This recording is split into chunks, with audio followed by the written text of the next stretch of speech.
I'm Christine Dean, your DFW Networking Diva, and I'm excited today. We've got Al Dennis, Vice President of Sales with Go Culture, and we've got Andrew Brucey, who is a user of the Go Culture product. And I'm so excited to have you both here today talking to us. Welcome. Thank you, Christine. Thank you very much. We're excited to be here. Well, so I think we should talk a little bit about the whole user experience, the onboarding, all that kind of stuff. Andrew, you are actually using the product. I want to know how it's going. Sure. No, that's a fantastic question. And I had started using the product first for my own team. And then later I started using it with our clients. So I lead Vendium Global, which is an HR consultancy firm. So we work with a lot of the Fortune 500 companies in using technology, learning and development, AI, different tools to help better their workforce. So when we first started using the Go Culture product, I wanted my team to have the best training that they could in kind of a scalable and consistent way. And then from there, when I realized how useful it was, we were able to demo it with a few of our clients, and they would roll it out to, in some cases, their entire population, which is phenomenal. So the exciting thing is that the changeover from what the Go Culture product has been and now what it's being upgraded to, which we're so happy with the original product. So I'm really excited about the upgrade. Okay. So I'm gonna shoot you straight here today, sir. What pain points did you experience? What didn't work? Realistically, we haven't had any negative reviews. So what we'll do, and I'll use an example. So with Vendium, we try to put metrics on everything that we do. So whether or not it's a time to implementation, how the user enjoyed the product, and how long they've retained use of it. So did you keep using it year after year, or was this something of a one and done, like it was nice to try and we don't want to continue on? So with all of that feedback, it's been extraordinarily positive. We've had a lot of return customers on it. I know that any new team member that we bring on, we always give them Go Culture, because what it does is it teaches adaptability.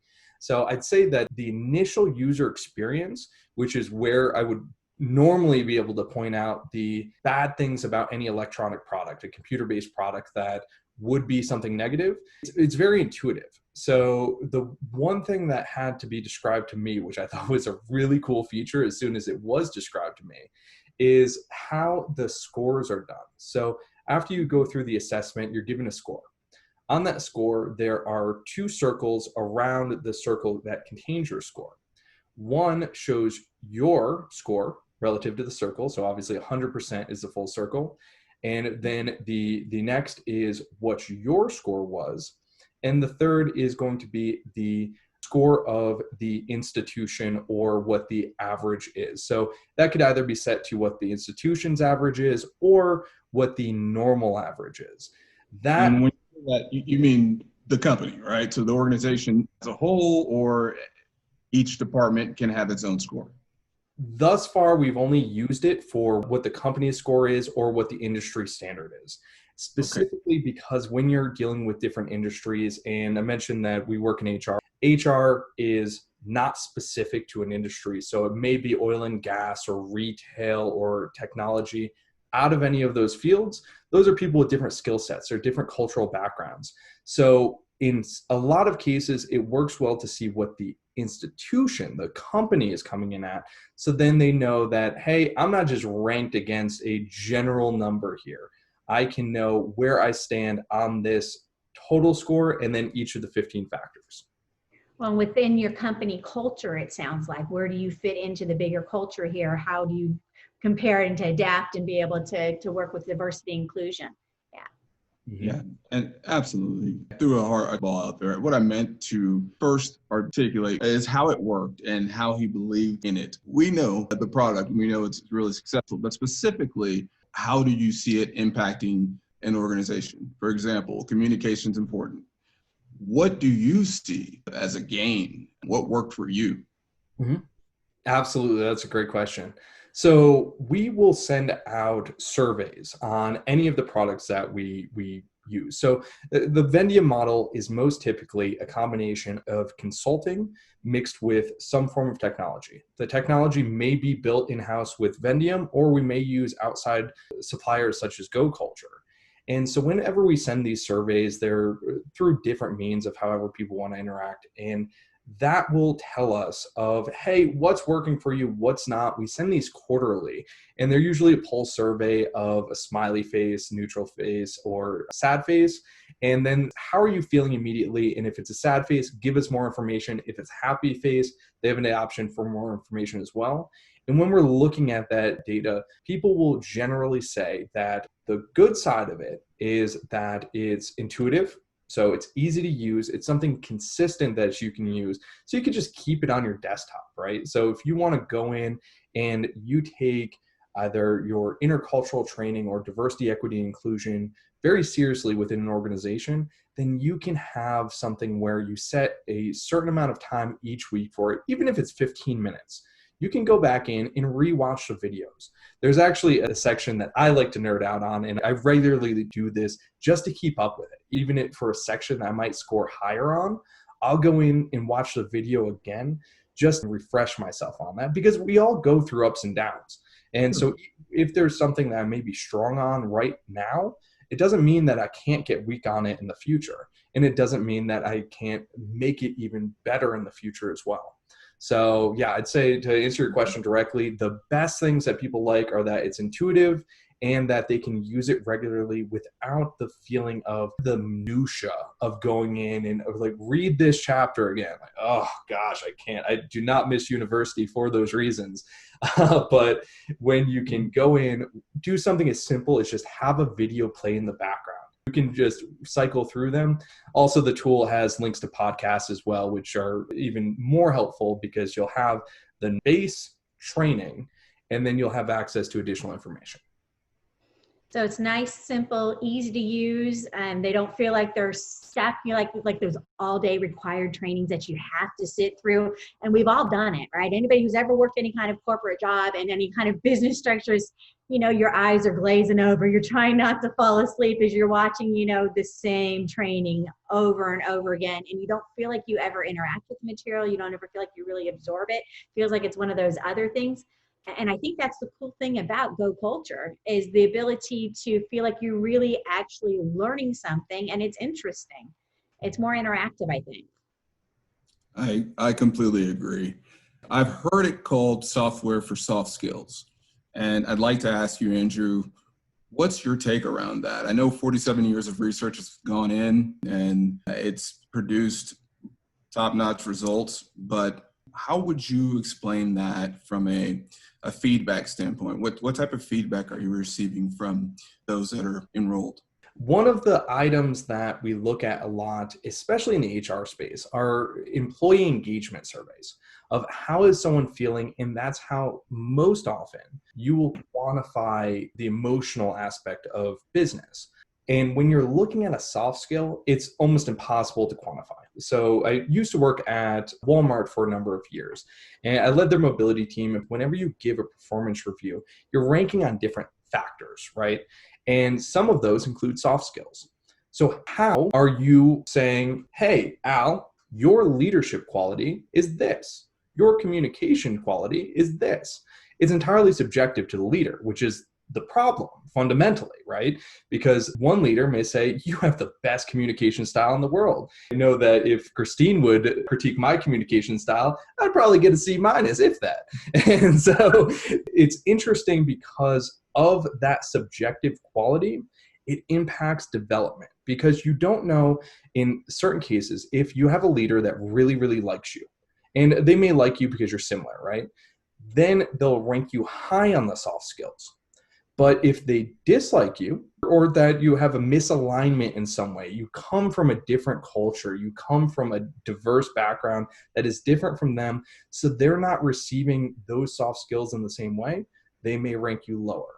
The reason why I love Go Culture as a solution for the development of soft skills is that they based off the Cronbach Alpha score. So it's a reliability score that's academically proven, that is tied with metrics. So then we know that industry standard is this, and that's what I mentioned with the circles.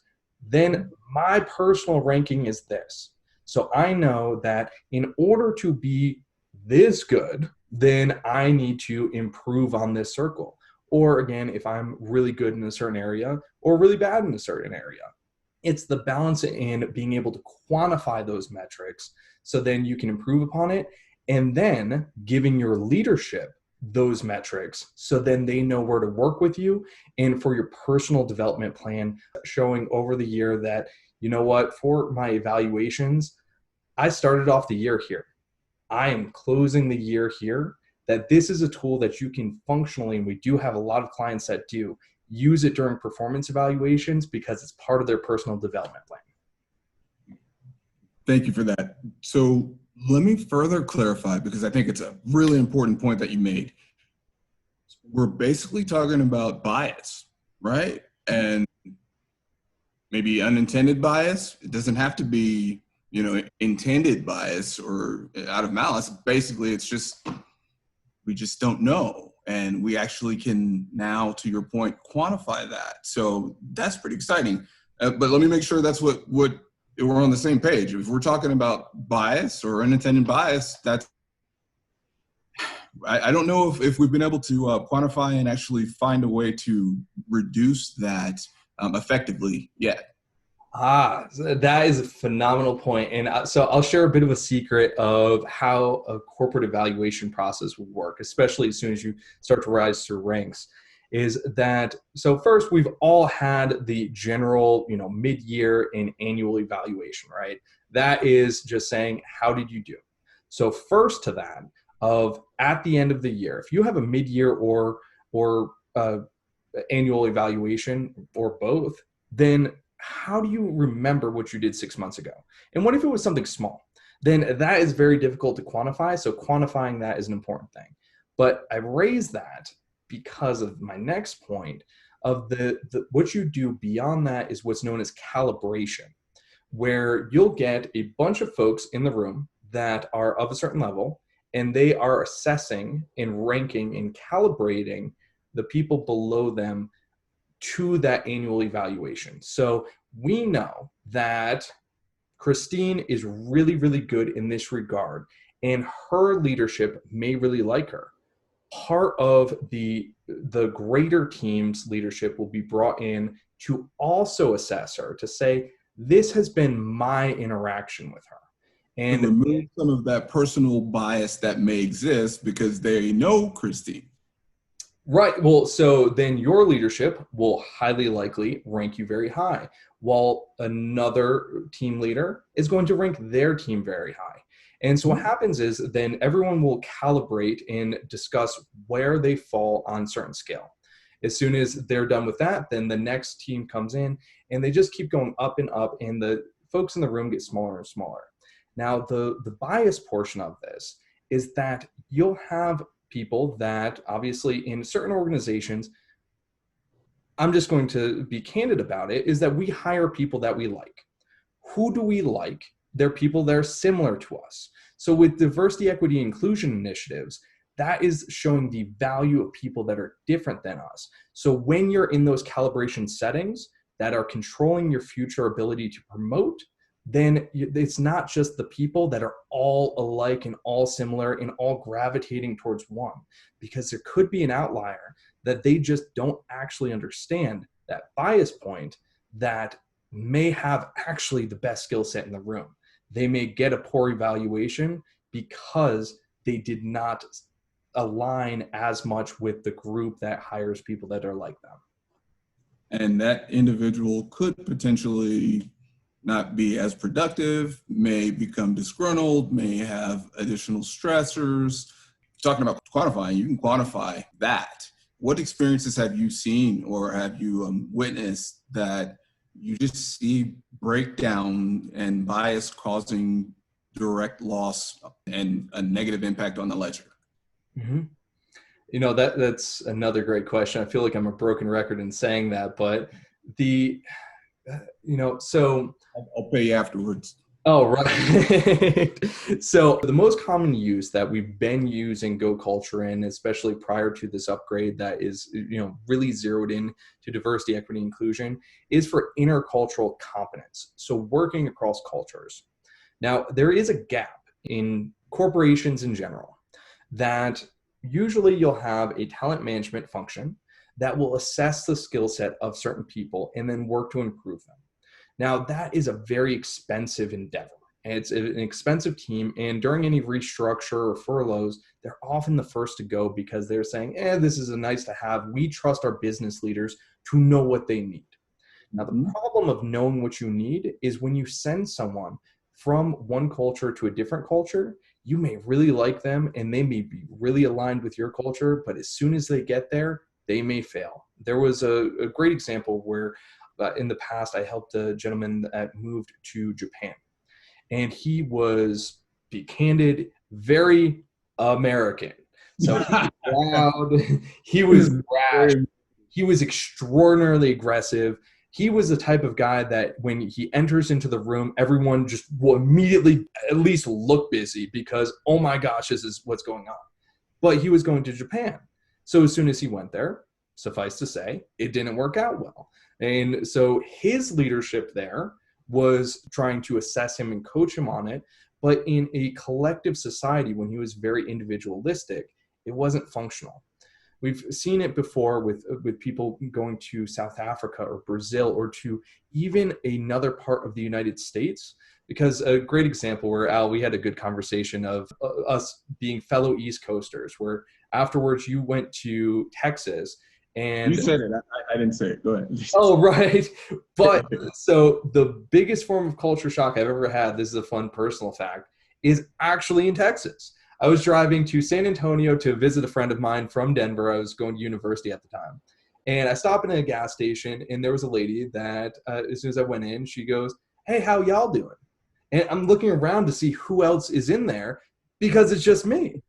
But it's that example that I just could not understand what was occurring in that situation. We were not aligning, despite the fact of being from the same country, speaking the same language. We both appear to be similar in so many different ways and so many different factors. But it's those factors that it doesn't matter if someone is one state away or one street away or one chair away from you. We all have different backgrounds. We all have different internal scars. We all have different internal cultures, which cultures are a collection of norms, values, and beliefs within a population. So if you can help people of different cultures align, it doesn't matter if they're going across the world or if they're going across the aisle, it's still going to be impactful. Right, whether it's local culture, like you said, or a worldwide, you've got somebody going to another country, the ability to suspend judgment, because sometimes we're quick to judge because, like you said, we're drawn towards what we're used to. And when something's different, we hesitate, right? It's like suspicion at some point. So learning to embrace those differences and not put our cultural assumptions on someone else's behaviors. As a teacher, and when I was teaching in California, San Francisco Bay Area, there's a very diverse population that I taught. It was immensely diverse. And so, you know, learning to work with so many different cultures, you have to stop and check yourself, and you can't make those assumptions that you would make if you were talking to a family member, because you know how they are. You kind of grew up in the same household, you know the culture of your family, right? And then you get outside your family, like, oh, everybody doesn't put sprinkles on their ice cream. I mean, just little simple things, right? And so when you get to the point when I'm talking to a student and I'm saying, so do you understand? And they go, yes. I was so confused the first time I saw that, right? And we can't know all the cultural nuances of all the different cultures. There's so many of them, but at least being able to stop yourself, reevaluate and say, okay, I don't think that meant what I think it means. Let me be open-minded. And if I don't understand, maybe I need to ask. And it's okay. But do it so in a way that you don't offend the other person, right? But it's somehow you want that mutual understanding and communication. So I think that's one of the wonderful things about the whole Go Culture product is making you aware of, like you guys were saying, your biases, right? And what your cultural perceptions are, so that you can now stop and be open-minded to other people's way of being, because it may not be the same as your own. I entirely agree. One of the most impactful things to me is the messaging of how it comes across, because we've all interacted with tools and where computer-based learning. I know that in previous personal conversations, we've joked about the standard corporate sexual harassment training where the rest of the week you're just like staring down at the floor. It's just so awkward. It doesn't like resonate well. You're like, that was icky while I experienced that. And there's so often with diversity, equity, inclusion trainings, it will pull on a piece of guilt, or you start to assess and be overly judgmental of yourself, of thinking like, oh my gosh, am I doing something? And then you're walking on eggshells. Based on shame, based on you become hypersensitive. What have I done to offend people? It's kind of been approached in that kind of perspective of assaulting. You know what I mean? Like, what did I do to assault someone unintentionally, right? And I think being able to turn that into the concept of inclusiveness and embracing diversity, you can change the game and the way we look at it. Mm-hmm. Well, Andrew, in another direction, this is probably one of the interesting years of our lifetime. So as it pertains to COVID, awareness and immunity at the moment, how will Go Culture handle that? And are there any pros and cons? I mean, will it not be as effective if I'm using it on my phone? Can I use it on my phone? Mm-hmm. Well, it's one of the draws of the product. There is something, though, that you hit on of Zoom, which you just made me think of a personal example that I had talking with a friend of mine. So specifically when we're all in quarantine, this has been an interesting time. This has been a unique, quite literally a historical time that this has never before happened. But I'll be specific about diversity, equity, inclusion. So since we're in quarantine, you can't go and get a haircut in a lot of cases. You can't get your nails done. You can't do normal grooming things. Now, I have a friend of mine who happens to be African American, and she had mentioned that she didn't get a chance to go to the salon. Now, with that, she keeps her hair pretty short. It was interesting because she was saying it felt like she looked a lot less kept than some of her Caucasian coworkers. And I thought that was fascinating because it was something I didn't think about, because everyone was getting a little bit shaggy. I had no frame of reference for that. But when she was sharing that with me, and she was actually concerned of, yes, I feel like I don't look as presentable. I'm trying to have a professional business meeting and I look like I might be a homeless person. And it's like, no, you look beautiful. That's not a concept, but it was what she was feeling internally. And it could be what other people see externally as well. I'm looking at my friend. Impressions are key.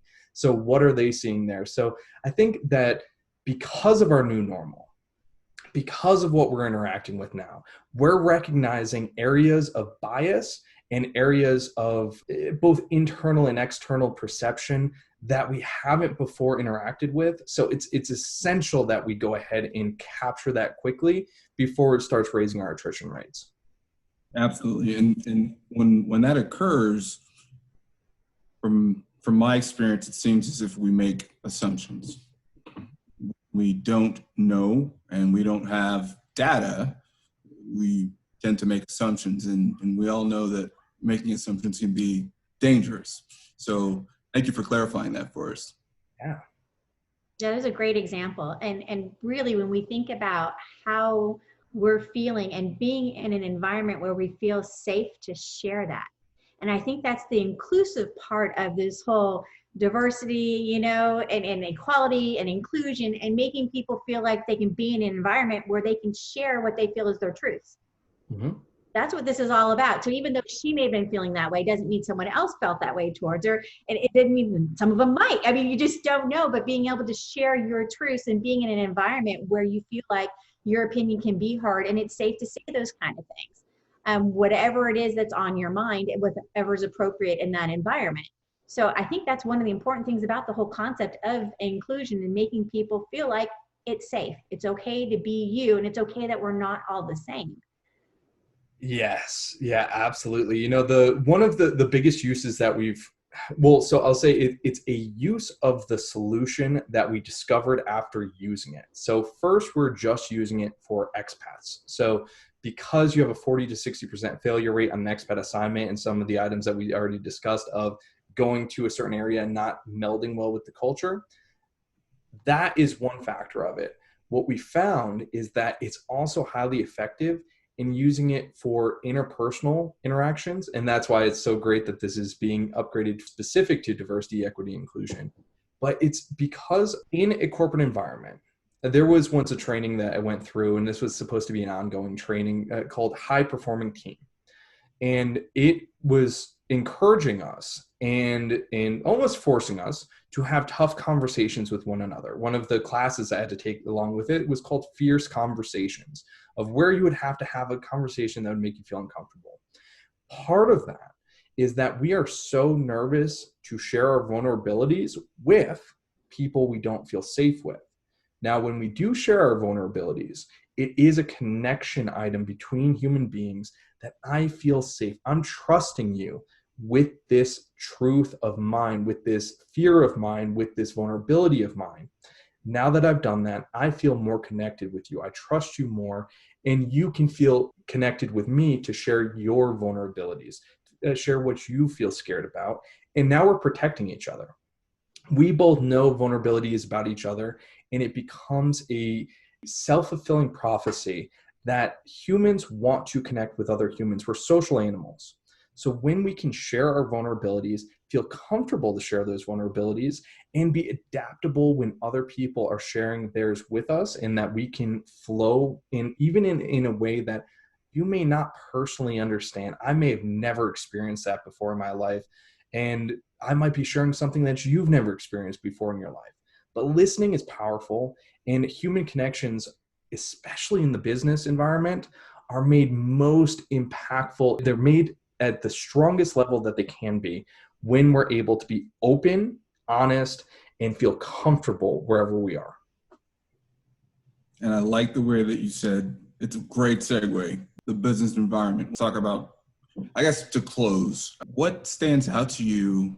What's something that's exciting that occurred, during your use of Go Culture? What stood out, and what stood out specifically as it pertained to the bottom line? Mm-hmm. Yes. So HR people, we're people, right? So we want to go ahead and connect individuals and do the feel-good portion. I remember when I had a professor that he's phenomenal. He was a former executive of a multinational Fortune 10 company. There was something that he kept sharing, and bear in mind, he was an old school leader, that he was saying, "Oh gosh, HR, we hate HR," and he was totally against HR.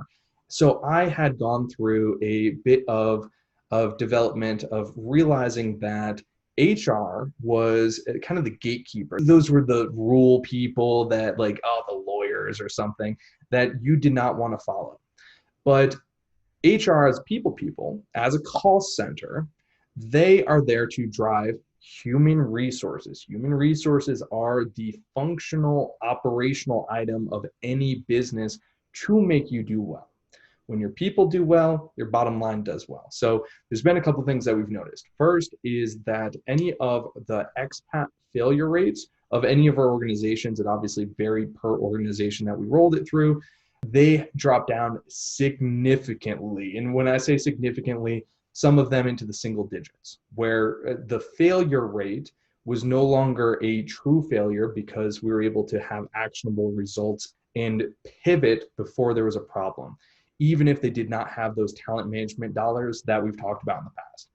And then for another aspect of it is human interconnection. So we found that it works really, really well, and it's fun to do in team building, where you can go and have an entire team, just one group, one segment, one reporting structure, take the assessment, see how they go against each other, and then you can even spend a workshop within the day, you'll see improvement. Because they'll go through, and it's not the words that I'm saying. What I'm doing is I'm just simply coaching them through the tool that they'll continue to use afterwards. But they can take the post-assessment multiple times, so they can run through, and it becomes where I can improve upon this. So this is where I know that I can get to a better place, and that my coworkers here, I just got here. I feel really good about this. My team's here, and I might be a little bit higher than them, or I might be a little bit lower than them. So I'm going to spend a lot more time because I want to be better. That's team trust, team cohesion, and it encourages you to be better at being better together. Excellent. Well, so it sounds like it's had wonderful results, and we're really excited to see more companies give it a try and use it and see what kind of results we're getting from other companies. Thank you so much, Andrew Brucey, for coming forward. Shameless plug for your business. Tell us your business. Sure. So I lead Vendium Global, which again is an HR consultancy firm that specializes in technology, learning and development, and conversational AI. In many cases in the global mobility space, but we kind of pull together everything from talent acquisition, global mobility, to total rewards, the entire structure of how to make it as impactful with what we call an augmented workforce by using technology to make humans superhuman. So you can find us at www.vendiumglobal.com. Thank you so much, Andrew, for your time. We appreciate you coming forward. And Al Dennis, thank you always for representing Go Culture and the insights that you bring to us. Thank you very much. I'm very excited. Thanks. Y'all have a fantastic day. You as well. It was a pleasure. Appreciate it. Very much so. Bye-bye. Bye-bye.